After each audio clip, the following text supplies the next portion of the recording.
Hello students, very good afternoon to all of you. Students, my name is Sunil and this is your science channel. तो students, जैसा कि आप सभी लोगों को पता है कि हम लोगों ने अभी इस चैनल पे क्लास 12 की साइंस जो विलेन पढ़ रहे हैं। विलेन में अभी तक हम लोगों ने पार्ट 1 एंड पार्ट 2 कंप्लीट कर चुके हैं। आज पार्ट 3 हम लोग पढ़ेंगे। पार्ट 2 में लास्ट टाइम हमने अपन बात की थी किसी विलेन की नॉर्मलता को कैसे ज्ञात करते हैं। विलेन की नॉर्मलता कैसे ज्ञात करते हैं, उस नॉर्मलता पर टेम्परेचर का क्या इफेक्ट होता है, मतलब तापमान बढ़ाने पर नॉर्मलता बढ़ती है घटती है, वो सारी चीज़ें हम लोग देखे थे। तो आज हम लोग पार्ट 3 कंप्लीट करेंगे, जिसमें शुरू करेंगे मोलरता से कि मोलरता क्या होती है। चलो शुरू करते हैं पार्ट 3।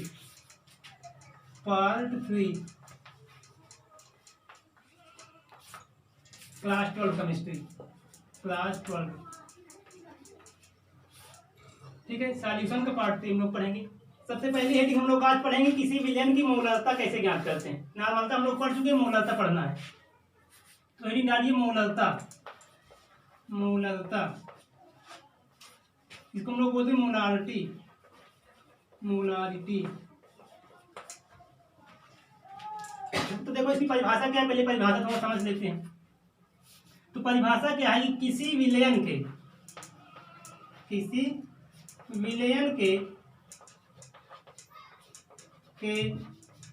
1 लीटर, किसी विलयन के 1 लीटर आयतन में उपस्थित विलेय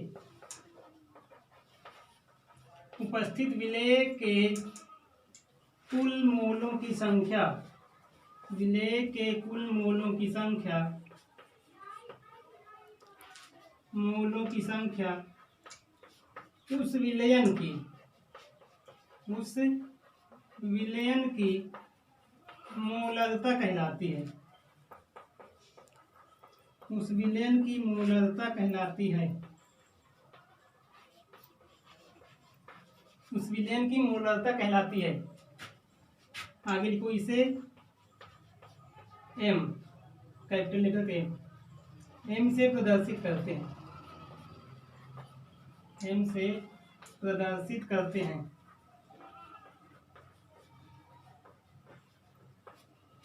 ठीक, तो ये हो गई मोलरतिक परिभाषा की क्या है, किसी विलयन के 1 लीटर आयतन में उपस्थित विलेय के कुल मोलों की संख्या, कुल मोलों की संख्या को उस विलयन की नॉर्मलता कहा जाता है। इसको हम लोग कैपिटल एम से डिनोट करते हैं। परिभाषा समझ आई, इसको आप नोट करिए। फिर इसको थोड़ा एग्जाम्पल समझते हैं। अगर हमारे पास कोई विलयन होगा, उस विलयन 1 लीटर आयतन में चेक करना है, मतलब उसका आयतन कितना है उसको हमको मतलब नहीं है। मान लीजिए 3 लीटर 4 लीटर जितना भी है उससे मतलब नहीं हमको। आप लेना कितना, 1 लीटर आयतन, यहाँ पे लिखा हुआ है ना कि 1 लीटर आयतन ये। तो उस विलयन में से 1 लीटर आयतन को निकाल लेना है और 1 लीटर आयतन में क्या चेक करना है, विलेय के मोलों की संख्या, मतलब प्रति 1 लीटर आयतन में जितने विलेय की मोलों की संख्या होगी वही क्या कहलाएगी, उसकी मोलरता कहलाएगी। बात समझ आई। मतलब कोई विलेय है वो कितना है उससे हमको मतलब नहीं, उसमें से 1 लीटर आयतन हमें चेक करना है। उसके 1 लीटर आयतन में उपस्थित विलेय की जो कुल मोलों की संख्या होगी वही क्या कहलाएगी, उसकी मोलरता कहलाएगी। और उसको हम लोग डिनोट कैसे करेंगे, कैपिटल एम से। ठीक है, तो हो गई परिभाषा। ये परिभाषा हम लोग नोट करिए। फिर इसका एक फार्मूला देख लेते हैं, इसे नोट करिए जल्दी से।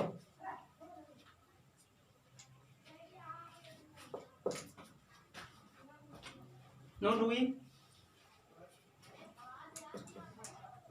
हो गया। चलो, तो ये परिभाषा हो गई मोलरता की। अब इसका थोड़ा हम लोग कॉन्सेप्ट समझते हैं और इसका फार्मूला एक देख लेते हैं, फार्मूला क्या होता है।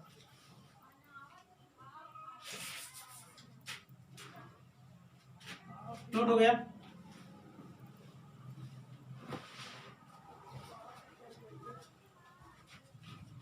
चलो अब इसका फार्मूला देखते हैं। वही बात समझ आ गई ना आप सभी लोग। किसी विलयन के 1 लीटर आयतन में, मतलब उसका 1 लीटर आयतन लेना है, उसमें आपको चेक कर लेना है कि कितने विलेय प्रेजेंट हैं। उन विलेय के जो मोलों की संख्या होगी। अब मोलों की संख्या कैसे निकालेंगे, अभी हम लोग आगे फार्मूला पढ़ेंगे कि कैसे निकाली जाती है मोलों की संख्या। लेकिन 1 लीटर आयतन में विलेय की मोलों की संख्या जो होगी वही क्या कहलाएगी, उसकी मोलरता कहलाएगी। और इसको हम लोग कैसे डिनोट करेंगे, कैपिटल एम से। बातें समझ आ गई, ठीक है। तो हो गई परिभाषा। इसका थोड़ा एक फार्मूला देखते हैं। तो इसका फार्मूला क्या बना, फार्मूला हम लोग लिखेंगे इसका, मोलरता बराबर विलेय के मोलों की संख्या, विलेय के मोलों की संख्या, विलेय के मोलों की संख्या, और उसके बटे में क्या होगा, विलयन का आयतन, विलयन का आयतन। और आयतन को हमेशा आपको लेना किसमें, लीटर में। ठीक है, आयतन मतलब जब भी देंगे हम लीटर में लेंगे। अगर लीटर में दिया था तो ठीक है, नहीं उसको हम लीटर में चेंज कर लेंगे जब सवाल लगाएंगे तो, लेकिन लेना लीटर में ही है। तो फार्मूला क्या होना कि विलेय के मोलों की संख्या और बटे में क्या है, विलयन का आयतन। अब थोड़ा चीज देखो, अगर मोलों की संख्या को हम कैसे लिखेंगे, मोलों की संख्या का फार्मूला होता है, मोलों की संख्या, इसका फार्मूला क्या होता है, पदार्थ का भार, मतलब जिस पदार्थ की आप बात करें उसका भार, भार बटे पदार्थ का अणु भार। भार बटे मतलब मोलों की संख्या को हम लोग क्या लिखेंगे, भार बटे अणु भार। और मोलों की संख्या डिनोट कैसे करते हैं, स्मॉल एन से। मोलों की संख्या के लिए हम लोग लिखते हैं स्मॉल एन, तो स्मॉल एन। और विलेय की बात कर रहे हैं तो विलेय, चूंकि विलेय जो होता है उसकी मात्रा विलयन में कम होती है, तो उसके लिए हम लोग क्या लिखेंगे, स्मॉल डब्ल्यू। भार को डब्ल्यू से और विलयन का भार है तो इसलिए क्या लिखेंगे, स्मॉल डब्ल्यू, विलेय का भार है तो स्मॉल डब्ल्यू। और बटे में क्या है, विलेय का अणुभार, अणुभार को हम लोग क्या डिनोट करते हैं, एम से, तो स्मॉल एम। यानी ये हमारा एक फार्मूला बन गया, एन बराबर डब्ल्यू बटे एम। ठीक है, मतलब जहाँ मोलों की संख्या है, यहाँ पे देखो मोलों की संख्या है, तो मोलों की संख्या की जगह हम क्या लिख सकते हैं, पदार्थ का भार बटे पदार्थ का अणुभार, इतना हम लिख सकते हैं। ठीक है, तो इतना आप लोग नोट करिए, ये नोट करो इतना, फिर उसके बाद थोड़ा आगे इसको चलते हैं। मतलब मेन फार्मूला आपका ये बना, मूलात्मक फार्मूला क्या है, विलेय के मोलों की संख्या बटे विलयन का आयतन। तो मतलब होता क्या है कि जब हम लोग न्यूमेरिकल सॉल्व करते हैं तो वहां पे आपको मोलों की संख्या डायरेक्ट दी नहीं गई होती सवाल में, मतलब ये जो मोलों की संख्या है ये नहीं दी गई होगी, आपको क्या दिया होगा, उस पदार्थ का भार दिया गया होगा और उसका अणुभार हम लोग निकाल लेंगे अभी सॉल्व करके, आगे तरीका सीखेंगे। तो इसलिए हम लोग क्या लिखेंगे, मोलों की संख्या की जगह हम लिख सकते हैं क्या, उस पदार्थ का भार बटे में उसका अणुभार। ठीक है, इतनी बात समझ आई। और मोलों की संख्या को हम लोग स्मॉल एन से डिनोट करते हैं, तो स्मॉल एन बराबर स्मॉल डब्ल्यू अपॉन स्मॉल एम, ये हो गया मोलों की संख्या का फार्मूला। इतना नोट करो, फिर आगे थोड़ा इसको सॉल्व करते हैं। नोट हो गया, चलो अब थोड़ा सा इसको अगर हम और आगे अच्छे से लिखना चाहें मतलब तो कैसे लिखेंगे। अब यहाँ पे देखो, जहाँ मोलों की संख्या है, मोलों की संख्या की जगह हम क्या लिख सकते हैं, विलेय का भार, है ना। ये मोलों की संख्या जो थी इसका फार्मूला भी क्या पढ़े हैं, तो मोलों की संख्या जगह हम लिखेंगे विलेय का भार, और बटे में क्या था, विलेय का अणु भार, विलेय का अणु भार, विलेय का अणु भार। और ये गुणे में क्या हो जाएगा, विलयन का आयतन, गुणे में विलयन का आयतन। इसको किस में लेंगे, लीटर में। ठीक है, तो ये बन गया आपकी मोलरता का फार्मूला, ये मेन फार्मूला, इसका हम लोग ज्यादा यूज करेंगे। ये वाला मतलब डायरेक्ट हमको नहीं मिलती मोल संख्या, इसलिए इसका यूज नहीं होता।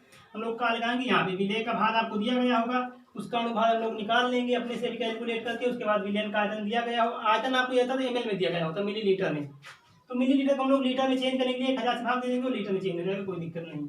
तो ये आपकी मोलारता का फार्मूला होगा, इसको नोट कर लीजिए। अब देखो, अगर इसको तुम 60 में लिखना चाहो, थोड़ा सा हिंदी नहीं 60 में अगर लिखना चाहे तो इसका 60 फॉर्म क्या हो जाएगा, मोलारता की जगह क्या लिखोगे, कैपिटल एम, मोलारता की जगह कैपिटल एम बटे विलेय का भार, भार की जगह भी हम लोग क्या लिखे थे, स्मॉल डब्ल्यू अपान विलेय का अणुभार मतलब स्मॉल एम, और विलयन का आयतन है तो क्या हो जाएगा, कैपिटल वी। ये किस में लेंगे, लीटर में, लीटर में। ठीक है, तो अगर आप हिंदी में लिखेंगे तो ऐसे, इसको अगर 60 में लिखना चाहें तो इस प्रकार से लिख देंगे, कैपिटल एम बराबर स्मॉल डब्ल्यू upon small m into capital V, यानी विलयन का आयतन लीटर में। तो ये बात हो गई मोलरता की। तो बात समझ आई क्या है मोलरता, मतलब कोई विलेन है, उस विलेन के प्रति 1 लीटर आयतन में उपस्थित मोलों की जो संख्या होगी वही क्या कहलाएगी, उसकी मोलरता कहलाएगी। ठीक है, हम लोग परिभाषा समझे, इसका फार्मूला भी। अब थोड़ा सा आगे चलते हैं, अभी न्यूमेरिकल लगाएंगे इसे। मोलरता समझ आई, तो हम लोगों ने पढ़ा नॉर्मलता, मतलब नॉर्मलता क्वार्टर 2 में पढ़े थे, यहाँ शुरू किया मोलरता से, मोलरता हो गई, नॉर्मलता हो गई, मोलरता हो गई। अब हम लोग पढ़ेंगे मोलरता, नोट हो गए, चलो अब हमको पढ़ना है मोलरता, तो हेडिंग लगाइए मोलरता, मोलरता। अभी क्या थी, मोलरता थी, अब क्या है, मोलरता है, मोलरता। तो इसकी परिभाषा पहले समझ लें। इसको हम लोग बोलते हैं मोलालिटी, उसको मोलालिटी बोले थे, इसको मोलालिटी बोलेंगे। तो इसकी परिभाषा पहले देख लेते हैं। तो परिभाषा क्या है, किसी, या ऐसे लिखो, 1 किलोग्राम, 1 किलोग्राम,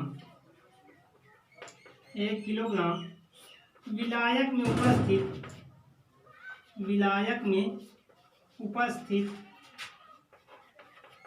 1 किलोग्राम विलायक में उपस्थित विलेय के, उपस्थित विलेय के मोलों की कुल संख्या, विलेय के मोलों की कुल संख्या, कुल संख्या उस विलयन की, उस विलयन की मोललता कहलाती है, मोललता कहलाती है। ये हो गई इसकी परिभाषा। आगे थोड़ा सा लिखो, इसे स्मॉल एम, वहां पे क्या था कैपिटल एम, यहाँ पे स्मॉल एम, इसे स्मॉल एम से प्रदर्शित करते हैं, स्मॉल एम से प्रदर्शित करते हैं, प्रदर्शित करते हैं। तो ये आपकी हो गई मोललता की परिभाषा। क्या है कि 1 किलोग्राम विलायक में, मतलब हमको विलायक कितना चाहिए, प्रति 1 किलोग्राम, चाहे जितना हो उसमें से क्या लेना है, प्रति 1 किलोग्राम विलायक। तो 1 किलोग्राम विलायक में उपस्थित विलेय के मोलों की कुल संख्या, मतलब हमको अगर कोई विलयन दिया गया तो उस विलयन में से हम क्या करेंगे, उसके प्रति 1 किलोग्राम विलायक में, मतलब जितना भी विलायक होगा उस विलायक में से क्या लेना है, प्रति 1 किलोग्राम, यानी हर 1 किलोग्राम में हमको चेक करना होता है। तो प्रति 1 किलोग्राम विलायक उपस्थित विलेय के मोलों की कुल संख्या, मतलब 1 किलोग्राम विलायक में कितने विलेय उपस्थित हैं, उन विलेय के मोलों की संख्या जो होगी क्या कहलाएगी, उस विलयन की मोललता कहलाएगी। और इसको हम लोग क्या करेंगे, इसे हम लोग स्मॉल एम से डिनोट करेंगे। वहाँ पे क्या था, कैपिटल एम, दोनों में डिफरेंस इतना है, वहाँ पे कैपिटल एम, यहाँ पे स्मॉल एम। ठीक, तो परिभाषा समझ आ गई। किसी विलयन, मतलब कोई विलयन है, उसके 1 किलोग्राम विलायक में, मतलब 1 किलोग्राम विलायक में उपस्थित विलेय के मोलों की कुल संख्या उस विलयन की क्या कहलाती है, मोललता कहलाती है। नोट हो गया, नोट करो जल्दी से, जल्दी नोट करो।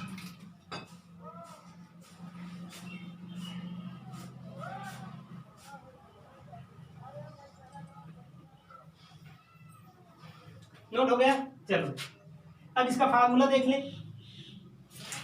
अब हम लोग इसका फार्मूला थोड़ा देख लेते हैं। तो इसकी परिभाषा क्या थी कि 1 किलोग्राम विलायक में, अच्छा वहां पे क्या था, 1 लीटर विलयन में लेते थे, है ना, मोललता में क्या था, 1 लीटर विलयन, लेकिन यहाँ पे क्या 1 किलोग्राम विलायक है।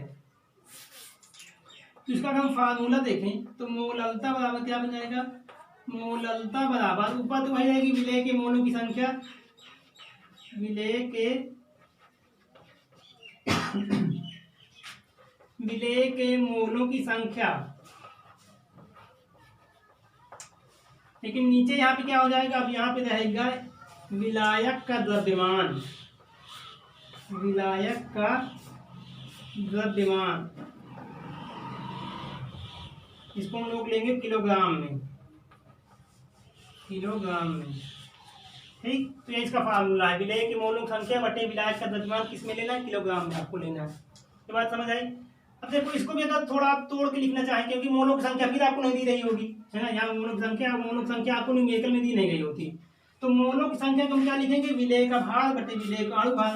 तो अगर इसको तोड़ के मोल लिखना चाहें तो मोलों की संख्या की जगह हम क्या लिख देंगे, विलेय का भार, विलेय का भार, और बटे में क्या, विलेय का अणु भार, विलेय का अणु भार।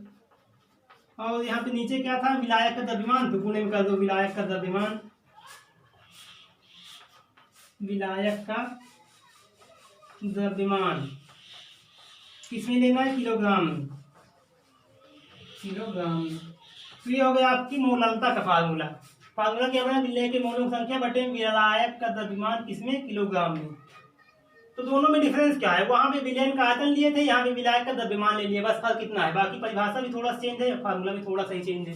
ऊपर तो सब कुछ सेम है, मोलों की संख्या, यहाँ पे विलायक का द्रव्यमान आ गया। तो ये फार्मूला नोट कर लीजिए,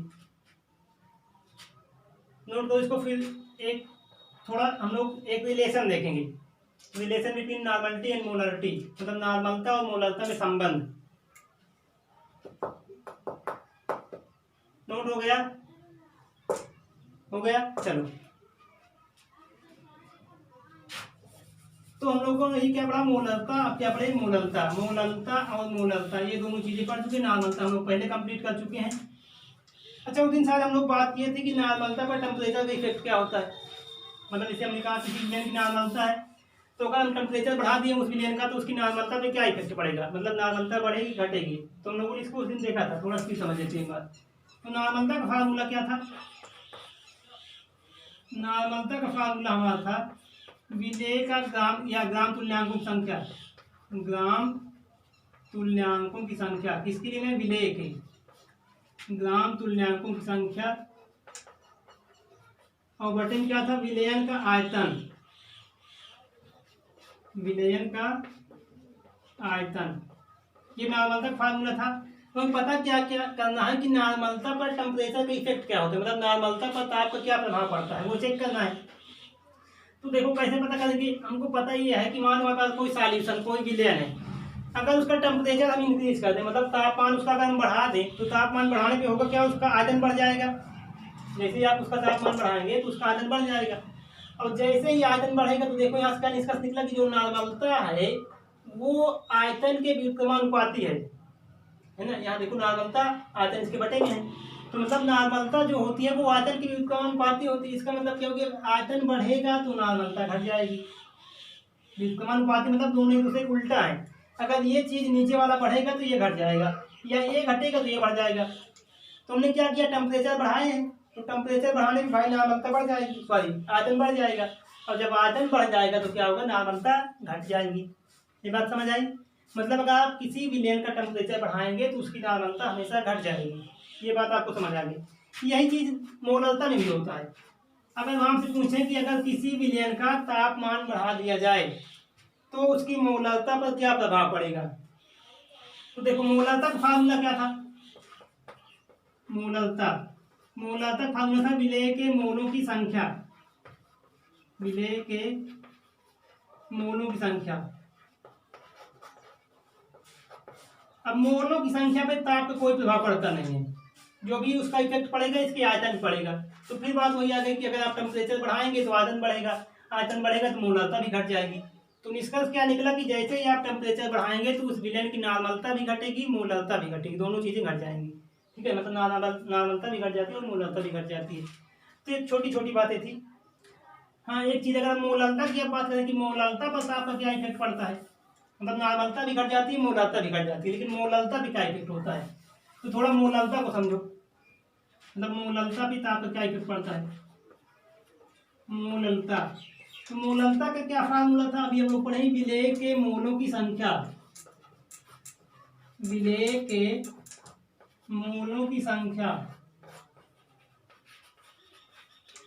और बटे में क्या था, विलायक का द्रव्यमान, इसके पूरे एक बटे में था विलायक का द्रव्यमान, विलायक का द्रव्यमान किलोग्राम में था। चलो लिख लो थोड़ा सा, केजी है ना, मतलब किलोग्राम में। तो देखो हमको अब चेक ये करना है कि तापमान बढ़ाने पर मोलरता पे क्या इफेक्ट पड़ता है, मतलब मोलरता बढ़ेगी घटेगी कुछ नहीं होगा। तो बात समझो, यहाँ पे क्या है, मोलों की संख्या, मतलब आप टेम्परेचर बढ़ाएंगे तो मोलों की संख्या पे कोई फर्क नहीं पड़ेगा। ठीक है, जब टेम्परेचर बढ़ाने से उसके मोलों की संख्या पे कोई फर्क नहीं पड़ेगा। क्यों नहीं पड़ेगा, क्योंकि मोलों की संख्या का फार्मूला क्या था, विलेय का भाग बटे विलेय का अणुभाग, यही था ना मोलों की संख्या का फार्मूला। तो भाई अगर आप टेम्परेचर बढ़ाते हैं तो उसका भार ना तो बढ़ेगा ना घटेगा, जितना उतना ही रहेगा, मतलब भार में कोई फर्क नहीं पड़ेगा, और उसका अणुभार तो चेंज होगा ही नहीं। तो जब ये दोनों ही नहीं चेंज हो रहे हैं तो क्या होगा, मोलों की संख्या भी नहीं चेंज होगी, है ना। मतलब क्या होगी, तापमान का इसकी मोलों की संख्या पे कोई प्रभाव नहीं पड़ेगा। अब नीचे आ जाओ, यहाँ क्या है, विलायक का द्रव्यमान। अब तापमान बढ़ाने से उसका द्रव्यमान भी नहीं बदलेगा, तो मतलब जब कोई चीज नहीं बदल रही तापमान बढ़ाने से या बदलने से, तो ये भी नहीं बदलेगी। बात समझ आ रही है। मतलब मान लो टेम्परेचर बढ़ा दिया, तो टेम्परेचर बढ़ाने से एक चीज हमको चली कि मोलों की संख्या पे कोई फर्क नहीं पड़ेगा। क्यों नहीं फर्क पड़ेगा, क्योंकि इसका फार्मूला है भार बटे अणुभार। अगर हम तापमान बढ़ाते हैं तो भार में कोई फर्क नहीं पड़ेगा, भार जितना उतना ही रहेगा और उसका अणुभार तो चेंज होना ही नहीं है। तो जब मोलों की संख्या भी नहीं चेंज होगी मतलब यहाँ से कोई फर्क नहीं पड़ रहा। अब हम आ गए द्रव्यमान पे, तो किसी भी चीज का अगर आप टेम्परेचर बढ़ाते हैं या घटाते हैं तो उसके द्रव्यमान पे कोई फर्क नहीं पड़ता। तो द्रव्यमान पे भी कोई फर्क नहीं पड़ा, तो मतलब क्या है कि ये पूरी की पूरी जो राशि आपके पास थी इस पर टेम्परेचर का कोई फर्क नहीं पड़ा। जब इस पर नहीं फर्क पड़ा तो नॉर्मलता कहाँ से बदलेगी, क्योंकि नॉर्मलता तो इसी पे डिपेंड कर रही है। तो मतलब क्या हुआ, सॉरी मोललता, नॉर्मलता नहीं मोललता। मतलब निष्कर्ष क्या निकला कि मोललता पर ताप का कोई प्रभाव नहीं पड़ता। ये बात समझ आ गई। चलो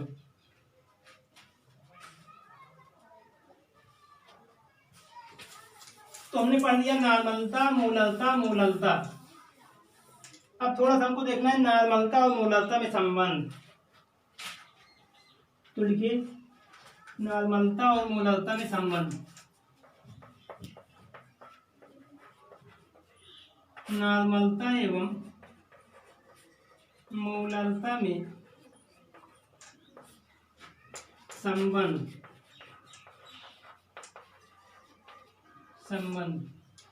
रिलेशन बिटवीन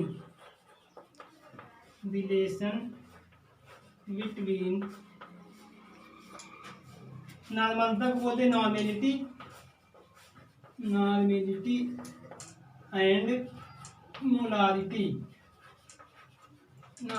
एंड मोलारिटी। यहाँ पे पी वाई नॉर्मेलिटी एंड मोलारिटी। मतलब नॉर्मलता और मोललता में हमको क्या देखना है इस बार, संबंध की क्या संबंध होते हैं उनके बीच।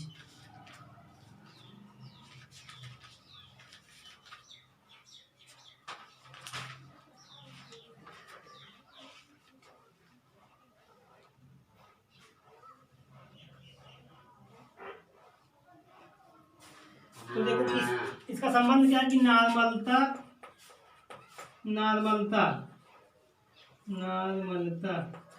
गुणे विलेय का तुल्यांकी भार। नॉर्मलता गुणे विलेय का तुल्यांकी भार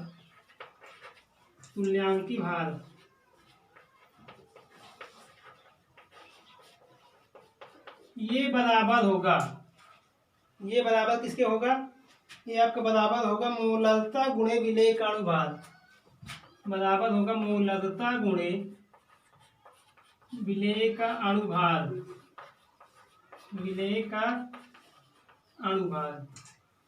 थोड़ा सा विलेय का अणुभार।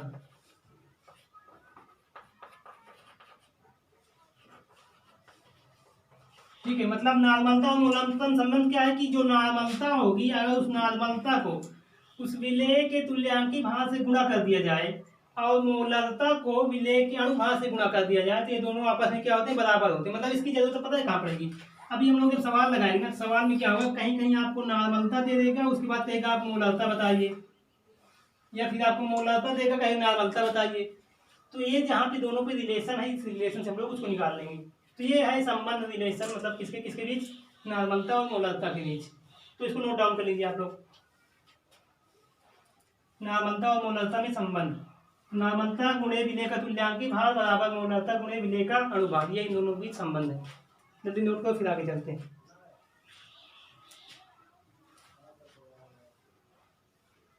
नोट हो गया। चलो एक सवाल इस पे देख लेते हैं, मोललता और नॉर्मलता पे।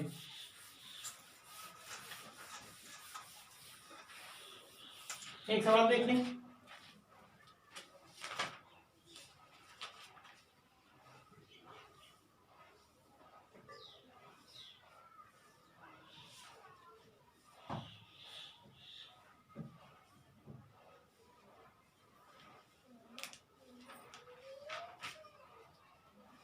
चलो एक सवाल लिखो।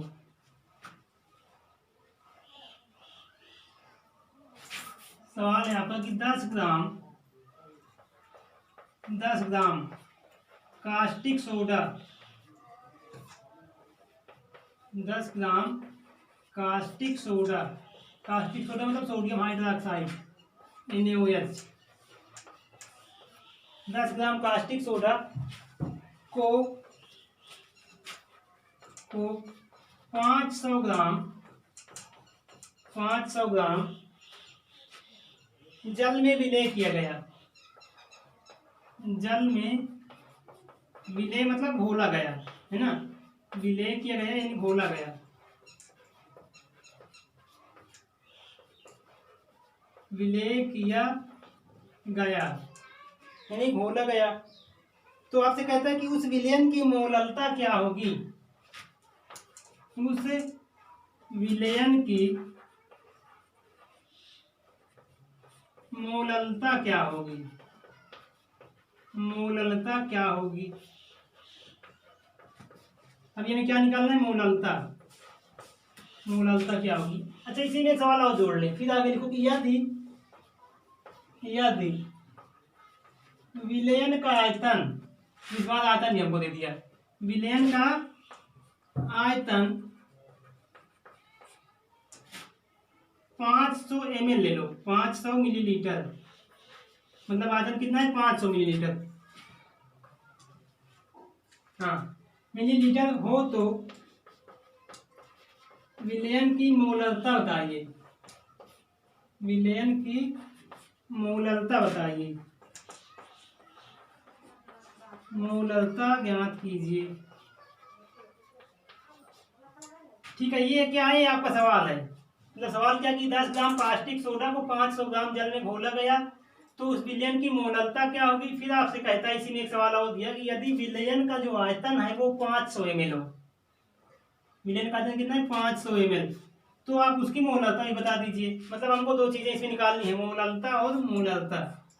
ठीक है, तो पहले सवाल लिखो फिर इसको सॉल्व करते हैं, सवाल लिखो फिर इसे सॉल्व करते हैं।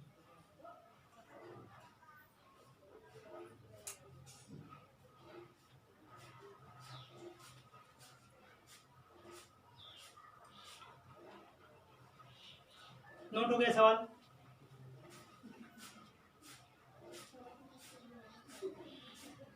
ट्राई करो होगा क्या, चलो देखते हैं इसको। अब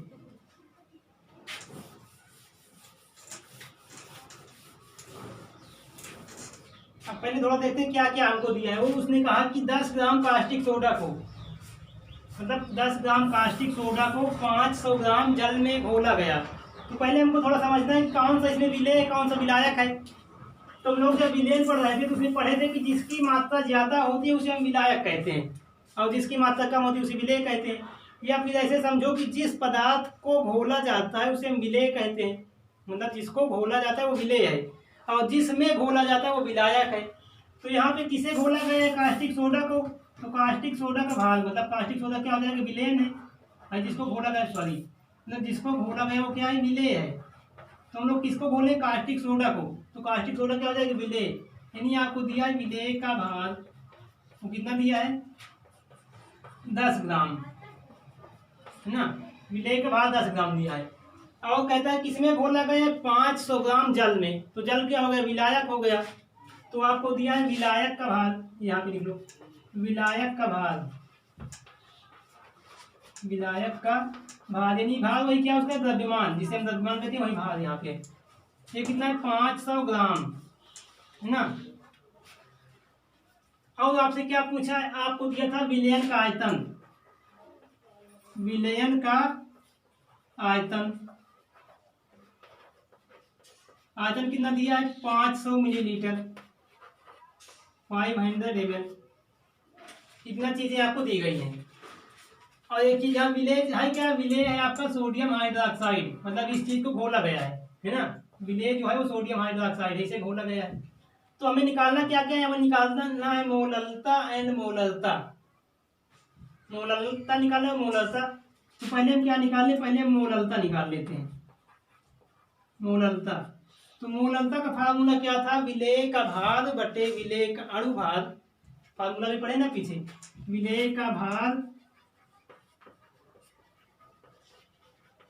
बटे में क्या था, विलेय का अणु भार, विलेय का अणु भार, और गुणे में क्या था, विलायक का द्रव्यमान, विलायक का द्रव्यमान किसमें लेना था, किलोग्राम में, है ना। ये चीज आपको याद रखनी, किलोग्राम में लेना है। फिर ये था फार्मूला। अब देखो विलेय का भार कितना दिया गया है 10 ग्राम, ये आपको पता है। विलेय का अनुभाग हमें चाहिए।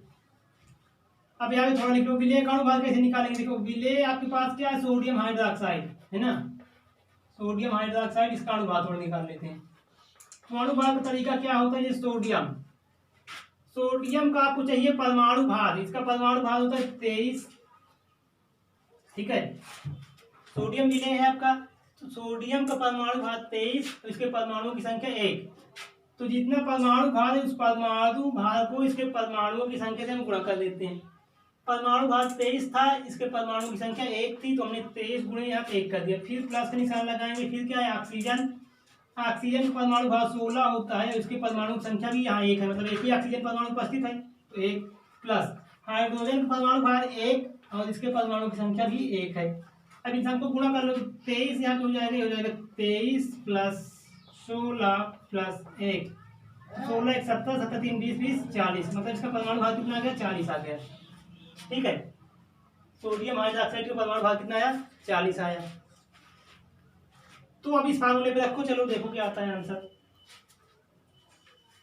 तो विलेय का भार कितना है, 10 ग्राम, यानी यहाँ पे 10 रखो, बटे विलेय का अणुभार कितना है 40, गुणे विलयन का विलायक का द्रव्यमान कितना दिया गया है आपको, भार की जगह आप द्रव्यमान वही चीजें। तो विलायक का द्रव्यमान कितना है 500 ग्राम, है ना। लेकिन हमने आपसे यहाँ क्या कहा है कि किलोग्राम में चाहिए, तो ग्राम को आप किलोग्राम में चेंज करेंगे, क्या करते हैं 1000 से भाग दे दो, ठीक है ना। ग्राम जब दिया होता है किलोग्राम में चेंज करना तो 1000 से भाग दे देते हैं। तो आप चाहे तो इसको यहाँ काट लो भाई, 500 दूनी 1000, चाहे इसको 1000 ऊपर उठा ले जाओ, आपकी मर्जी। मान लो ने काट दिया कि 500 दूनी 1000, या ना काटो, यहाँ से ऊपर ले जाओ, ऊपर ले जाकर काट लो, तो क्या हो जाएगा 10, 1000 ऊपर आ जाएगा, 1000 बटे 40 गुणे 500, ऐसे करो। अब 500 दूनी 1000 ही काट दिए हम, अब 2 20 दूनी 40, यानी यहाँ क्या बचा 10 बटे 20। अब 20 पंजे 100, अगर यहाँ पे 1 दशमलव लगा के 0 बनाए तो 20 पंजे 100 यानी 0.5, इसकी मोललता क्या गई 0.5, ये है इसकी मोललता,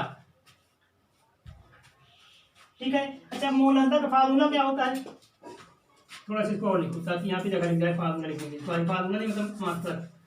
ये आपके पास बच्चा है यहाँ पे 10 बटे 20, देखो ये कट गया, यहाँ पे 10 बचा, यहाँ पे 20 बचा, 10 बटे 20, अगर हम यहाँ पे एक 0 बढ़ा के 1 दशमलव लगाए तो 100 हो गया, 20 पंजे 100 हो गया, ये 0.5 आया।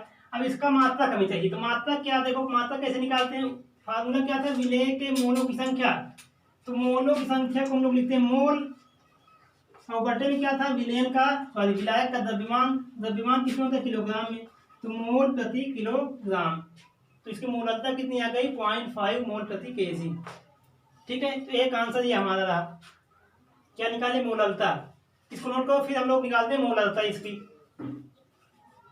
कितना नोट करो, फिर मोललता निकालते हैं।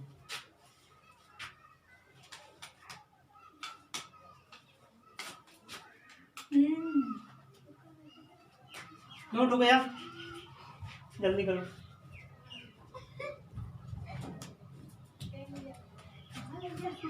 चलो अब क्या निकालना है, अब निकालना है हमको मोललता, तो ये नोट कर लो इतना।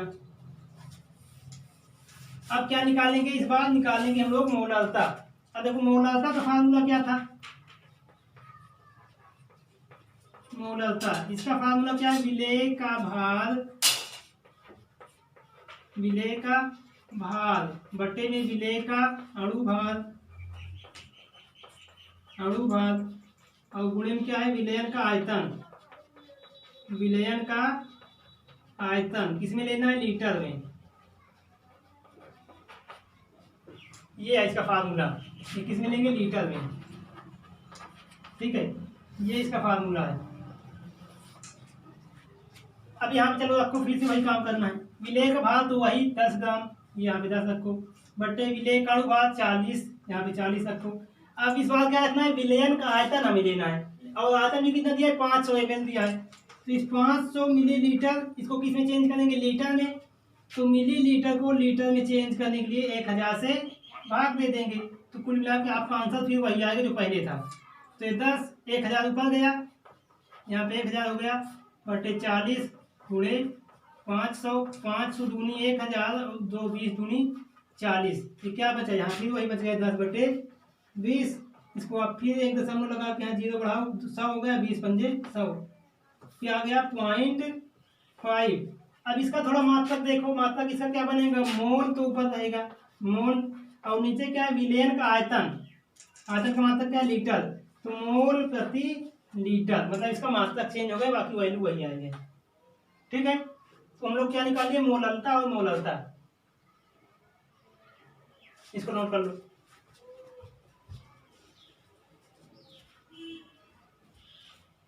नोट हो गया, चलें, चलो। तो ये हम लोगों ने एक न्यूमेरिकल भी कर लिया, फिर आगे हम लोग करते रहेंगे न्यूमेरिकल बीच बीच में।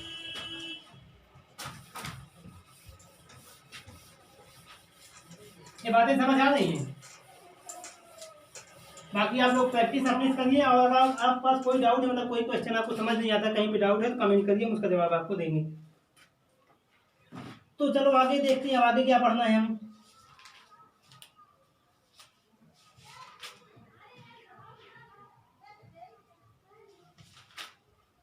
अब चलो हम लोग पढ़ेंगे वाष्प दाब, हमें पढ़ना है वाष्प दाब।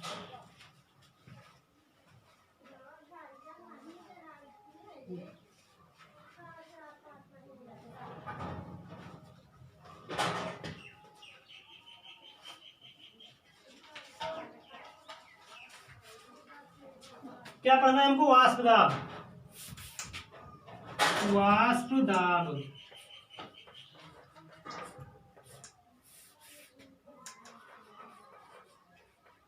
वाष्प दाब, इसे हम लोग बोलते हैं vapour pressure, vapour VAPOR vapour, PRESSURE vapour pressure, वाष्प दाब। थोड़ा सा पहले समझते हैं इसको।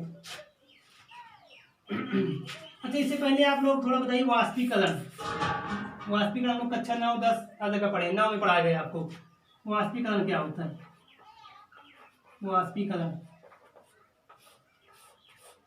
पहले इसको समझने से पहले हम लोग क्या समझेंगे, वाष्पीकरण बोल समझेंगे तो उसके बाद ही समझ आएगा। मान लो हमारे पास एक कंटेनर है, कंटेनर मतलब कोई बर्तन, ठीक है, इसमें आपने कोई लिक्विड रख दिया, लिक्विड मतलब कोई भी द्रव, आप मान लो पानी भर दिए, ये मान लो हमने पानी भर दिया, ठीक है, ये हमने क्या भर दिया, पानी, इसमें क्या भरा हुआ है, पानी भरा है। अब मान लो इसको बर्तन को आपने ऊपर से खुला छोड़ दिया, मतलब इसका ढक्कन खुला हुआ है, इसमें क्या है, पानी भरा हुआ है।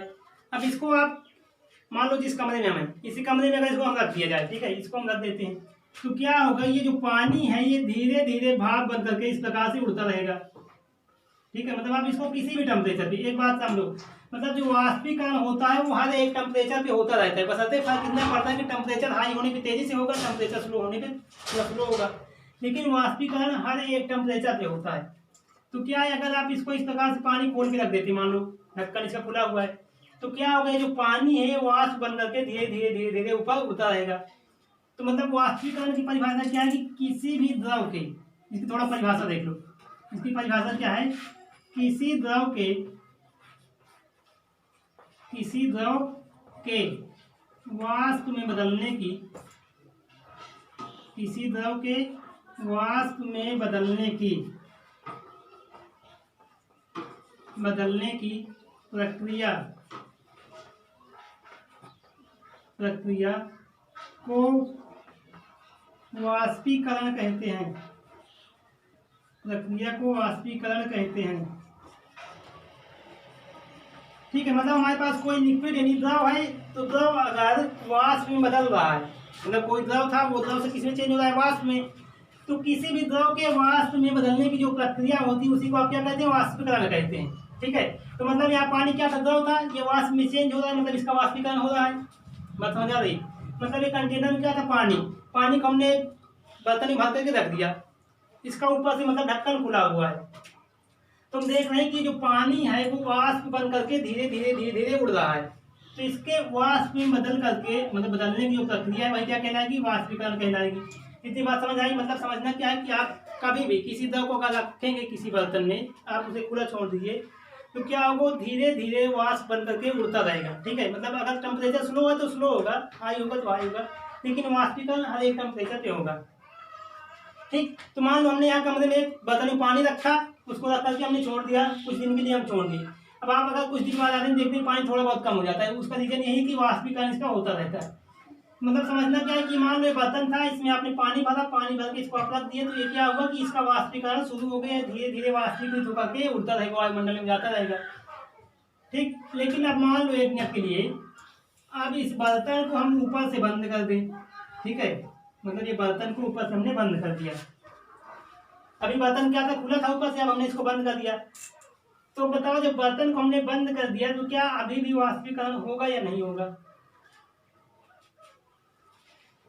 मतलब समझो, अब बर्तन चाहे ऊपर से बंद हो चाहे खुला हो, वाष्पीकरण हर एक टेम्परेचर पे हर एक कंडीशन में होता रहेगा। लेकिन फर्क क्या आ गया कि जब ये बर्तन ऊपर से खुला हुआ था तो जो वाष्प बनती थी, भाई वाष्प बनती थी, ये बर्तन खुला था ऊपर से तो वाष्प बाहर निकल जाती थी, वायुमंडल में चली जाती थी। लेकिन अब इसको जब हमने ढक्कन से बंद कर दिया तो वाष्प तो अभी भी बन रही है ना, वाष्प तो अभी भी बन रही है। लेकिन अब क्या होगा कि ये वाली वाष्प जो है वो बाहर अब नहीं निकल सकती क्योंकि ढक्कन बंद है। तो जब ये बाहर नहीं निकल पाएगी तो क्या होगी, इससे टकराएगी, मान लो इधर गई, इधर से टकराई, ठीक है, ऐसे ऊपर गई, इससे टकराई। जब ऊपर नहीं निकल पाएगी तो क्या होगी, ये लौट करके फिर नीचे आ जाएगी। भाई ऊपर गई, ऊपर बर्तन ढक्कन था, ढक्कन से टकराई, टकराने के बाद फिर नीचे आ गई। तो क्या होगी कि जब बर्तन बंद था तो जो वाष्प थी ऊपर नहीं निकल पाई, बाहर नहीं निकल पाई, तो ये लौट करके फिर से उसी लिक्विड पे आ जाएगी, है ना। ऊपर ऐसे गई, इस ढक्कन से टकराई, टकराने के बाद फिर से नीचे आ गई। तो ये वाष्प अब करेगी क्या कि ये जो लिक्विड है, मतलब ये जो लिक्विड की सरफेस थी, ये वाली, ये सरफेस जहाँ से लिक्विड चालू है, इस लिक्विड की सरफेस पे एक प्रेशर अप्लाई करेगी। मतलब जो सरफेस है, इस सरफेस पे क्या करेगी, एक प्रेशर डालेगी, दाब डालेगी, ठीक है, इसकी सरफेस पे क्या करेगी, एक दाब डालेगी। तो इस वाष्प के द्वारा अब डाला गया जो दाब है वही क्या कहलाएगा, इसका वाष्प दाब कहलाएगा। बात समझ आ रही है? मतलब क्या था कि जब ये बर्तन खुला हुआ था तो कोई वाष्प दाब बनती नहीं थी क्योंकि वाष्प तो बाहर निकल जाती थी। लेकिन जब बर्तन को हमने बंद कर दिया, मतलब क्लोज कंटेनर, अब कंटेनर क्लोज हो गए तो क्या हुई, वाष्प बाहर नहीं निकल पाई, तो लौट करके फिर से उसी के सरफेस पे आ गई और सरफेस पे एक प्रेशर अप्लाई करने लगी। इसी प्रेशर को हम क्या कहेंगे, इसका कहेंगे वेपर प्रेशर, मतलब वाष्प दाब कहेंगे। तो आपको समझना क्या है कि वाष्प दाब के लिए हमेशा कंटेनर क्लोज होना चाहिए, मतलब बंद बर्तन के भीतर ही वाष्प दाब बनेगा। अगर बर्तन खुला तो वाष्प तो बाहर निकल जाएगी, तो वाष्प दाब कहाँ से बनेगी, नहीं बनेगी, ठीक है। तो मतलब वाष्प दाब के लिए क्या है कि कंटेनर आपका क्लोज होना चाहिए। इसमें लिख लो बंद बर्तन, बंद बर्तन, क्लोज कंटेनर, क्लोज कंटेनर, ठीक है। तो ये वाष्प दाब होती कैसे है, मतलब क्या बनती है वो हमने समझा इसको। अब थोड़ा इसकी एक परिभाषा देख लेते हैं, मतलब वाष्प दाब को परिभाषित कैसे करेंगे, वाष्प दाब को परिभाषित कैसे करना है। तो ये तो वाष्पीकरण की परिभाषा है, किसी भी द्रव के वाष्प में बदलने की प्रक्रिया को वाष्पीकरण कहते हैं। अब लिखना क्या है वाष्प दाब की परिभाषा, तो चलो लिखो, ये फिगर आप लोगों को बना लेना है आपकी कॉपी में, ठीक है, ये फिगर बना लोगे। अब वाष्प दाब की परिभाषा लिखो, जब किसी द्रव को, जब किसी द्रव को किसी बंद बर्तन में, किसी बंद बर्तन में रखा जाता है, रखा जाता है तो द्रव वाष्पीकृत होकर, वाष्पीकृत होकर ऊपर की ओर जाता है, ऊपर की ओर जाता है। लेकिन बर्तन बंद होने की वजह से, बंद होने की वजह से वाष्प बाहर नहीं निकल पाती, वाष्प बाहर नहीं निकल पाती, नहीं निकल पाती है, और नहीं निकल पाती है, और ये इसको बनाना है आपको, नहीं निकल पाती है, और यहाँ से लिख लो, और मतलब इसके बाद आपको यहाँ से लिखना है, और लौट कर, मतलब वापस लौट आती है, लौट कर द्रव की सतह पर, द्रव की सतह पर एक दाब डालती है, दाब डालती है, जिसे जिसे वाष्प दाब कहते हैं, जिसे वाष्प दाब कहते हैं, जिसे वाष्प दाब कहते हैं। ठीक है, बात समझ आई? मतलब समझो इसको फिर से। क्या है कि जब किसी द्रव को किसी बंद बर्तन में रखा जाता है तो द्रव वाष्पीकृत होकर ऊपर की ओर जाता है, लेकिन बर्तन बंद होने की वजह से वाष्प बाहर नहीं जा पाती, नहीं निकल पाती, और वो लौट करके द्रव की सतह पर, मतलब ये ऊपर गई, ऊपर न जा पाई तो लौट करके फिर से आई, द्रव की सतह पर एक प्रेशर डालेगी। इस प्रेशर को हम क्या कहेंगे? वेपर प्रेशर, यानी वाष्प दाब कहेंगे। तो बात समझ आई कि वाष्प दाब है क्या? इसको नोट कर लो। नोट हो गया? तो चलो, ओके स्टूडेंट्स, फिर आज क्लास हमारी यहीं तक, फिर हम लोग मिलेंगे नेक्स्ट पार्ट में। तब तक के लिए wish you all the best, take care, thanks for watching.